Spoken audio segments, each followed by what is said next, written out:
దేవుని వాక్యమైన పరిశుద్ధ గ్రంథం బైబిల్లో నుండి సంఖ్యాకాండం 27వ అధ్యాయాన్ని చదువుకుంటాం. సంఖ్యాకాండం 27వ అధ్యాయం. అప్పుడు యోసేపు కుమారుడైన మనష్షే వంశస్థులలో సెలోపెహాదు కుమార్తెలు వచ్చిరి. సెలోపెహాదు ఏసేరు కుమారుడును గీలాదు మనుమడును మాకీరు ముని మనుమడునై ఉండెను. అతని కుమార్తెల పేర్లు మహల, నోయా, హోగ్లా, మిల్కా, తిర్సానునవి. వారు ప్రత్యక్షపు గుడారం యొక్క ద్వారం వద్ద మోషే ఎదుటను, యాజకుడైన ఎలియాజరు ఎదుటను, ప్రధానుల ఎదుటను, సర్వ సమాజం ఎదుటను నిలిచి చెప్పినదేమనగా, మా తండ్రి అరణ్యంలో మరణమాయను. అతడు కోరాహు సమూహములో అనగా యెహోవాకు విరోధంగా కూడిన వారి సమూహంలో ఉండలేదు, కానీ తన పాపమును బట్టి మృతి పొందెను. అతనికి కుమారులు కలగలేదు. అతనికి కుమారులు లేనంత మాత్రం చేత మా తండ్రి పేరు అతని వంశంలో ఉండి మాసిపోనేలా మా తండ్రి సహోదరులతో పాటు స్వాస్థ్యమును మాకు దయచేయమనిరి. అప్పుడు మోషే వారి కొరకు యెహోవా సన్నిధిని మనవి చేయగా, యెహోవా మోషేకు ఇలాగు సెలవిచ్చెను, సెలోపెహాదు కుమార్తెలు చెప్పినది యుక్తం. నిశ్చయముగా వారి తండ్రి సహోదరులతో పాటు భూస్వాస్థ్యమును వారు స్వాధీనం చేసి వారి తండ్రి స్వాస్థ్యమును వారికి చెందజేయవలెను. మరియు నీవు ఇజ్రాయేలులతో ఇట్లు చెప్పవలెను, ఒకడు కుమారుడు లేక మృతి పొందిన యెడల మీరు వాని భూస్వాస్థ్యమును వాని కుమార్తెలకు చెందజేయవలెను. వానికి కుమార్తె లేని యెడల వాని అన్నదమ్ములకు దాని స్వాస్థ్యం ఇవ్వలేను. వానికి అన్నదమ్ములు లేని యెడల వాని భూస్వాస్థ్యమును వాని తండ్రి అన్నదమ్ములకు ఇవ్వలేను. వాని తండ్రికి అన్నదమ్ములు లేని యెడల వాని కుటుంబంలో వానికి సమీపమైన జ్ఞతికి వాని స్వాస్థ్యం ఇవ్వలేను. వాడు దాన్ని స్వాధీనపరుచుకొనును. యెహోవా మోషేకి ఆజ్ఞాపించినట్లు ఇది ఇజ్రాయేలులకు విధింపబడిన కట్టడ. మరియు యెహోవా మోషేతో ఇట్లా, నేను నీవు ఈ అభారీము కొండ ఎక్కి నేను ఇజ్రాయేలులకు ఇచ్చిన దేశమును చూడుము.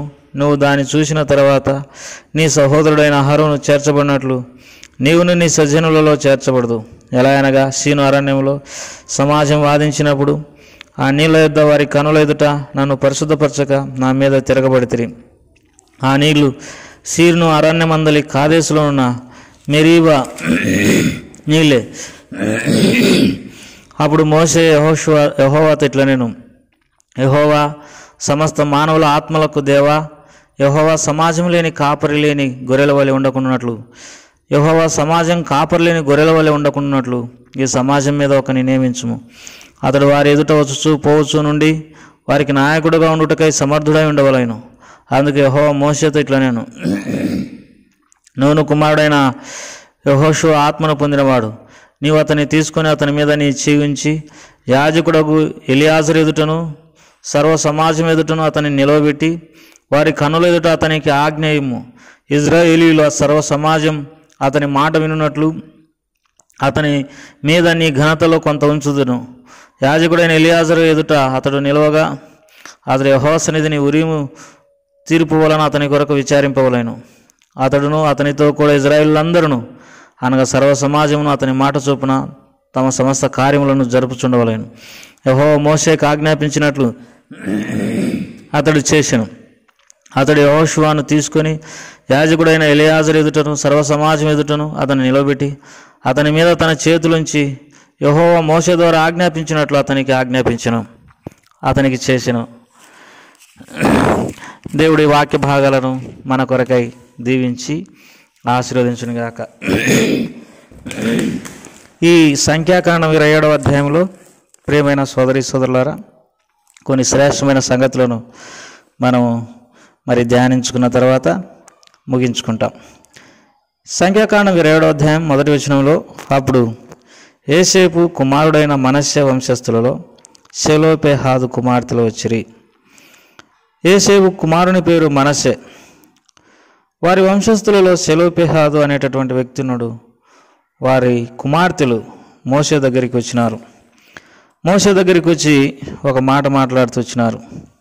వారు ప్రత్యక్షపు గుడారం యొక్క ద్వారం వద్ద ఉన్న మోషే ఎదుటను, యాజకుడైన ఎలియాజరు ఎదుటను, ప్రధానుల ఎదుటను, సర్వ సమాజం ఎదుటను నిలిచిరి. సెలోపెహాదు కుమార్తెల పేర్లు Mahlah, Noah, Hoglah, Milcah, Tirzah. వీరు ప్రత్యక్షపు గుడారం యొక్క ద్వారం ఎదుట ఉన్నటువంటి మోషే ఎదుటికి, యాజకుడైన ఎలియాజరు ఎదుటికి, ప్రధానుల ఎదుటికి, సర్వసమాజం ఎదుటికి ఈ 5 మంది ఆడపిల్లలు అనగా యోసేపు వంశస్థులైనటువంటి వీరు, సెలోపేదు కుమార్తెలైన వీరు మోషే ఎదుటికి, యాజకుడైన ఎలియాజరు ఎదుటికి, పెద్దల ఎదుటికి, సర్వసమాజం ఎదుటికి ధైర్యంగా వచ్చి చెప్పింది ఏంటంటే, మా తండ్రి అయిన సెలోపెహాదు అరణ్యంలో మరణమాయను. అతడు మరణమైనాడు అరణ్యంలో. అయితే అతడు కోరాహు సమూహంలో అనగా యెహోవాకు విరోధంగా కూడిన వారి సమూహంలో ఉండలేదు, కానీ తన పాపమును బట్టి మృతి పొందినాడు. ఇక్కడ వీరు అనేటటువంటి మాట ఏంటంటే, కోరాహు సమూహంలో వాళ్ళు లేరు.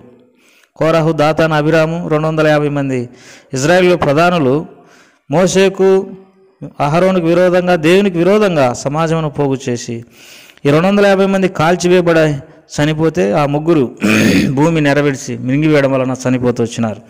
వీళ్ళు చెప్తున్న మాట ఏంటంటే, మా తండ్రి సెలోపెహాదు మరి అరణ్యంలో చనిపోయినాడు, అయితే కోరాహు సమూహంలో లేడు, తన పాపాన్ని బట్టి తాను చనిపోయినాడు అంటూ ఒక మాట అడుగుతూ వచ్చినారు.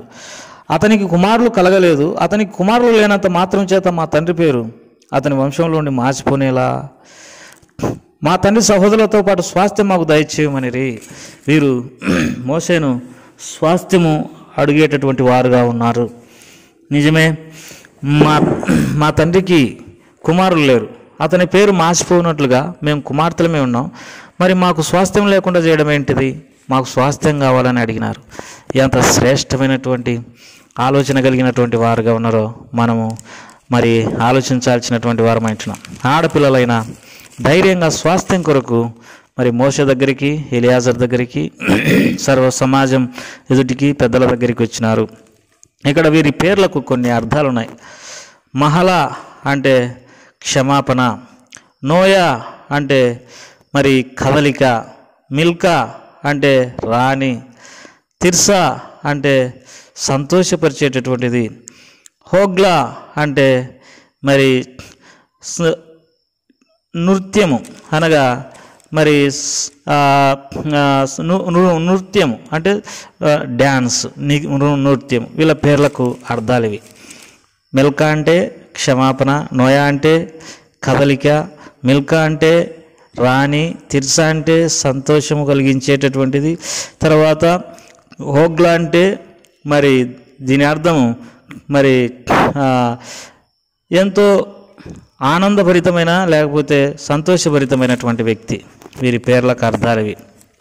ప్రియమైనటువంటి వారలారా, వీరు మోషేని అడిగినప్పుడు మోషే మీ వద్ద దేవుని విషయం మీ విషయమై దేవుని వద్ద విచారించదని చెప్పి దేవునికి ప్రార్థించినప్పుడు దేవుడు కూడా మరి ఆడపిల్లలకు స్వాస్థ్యం ఇవ్వాలనని మోషేకు సెలవిస్తూ వచ్చినాడు.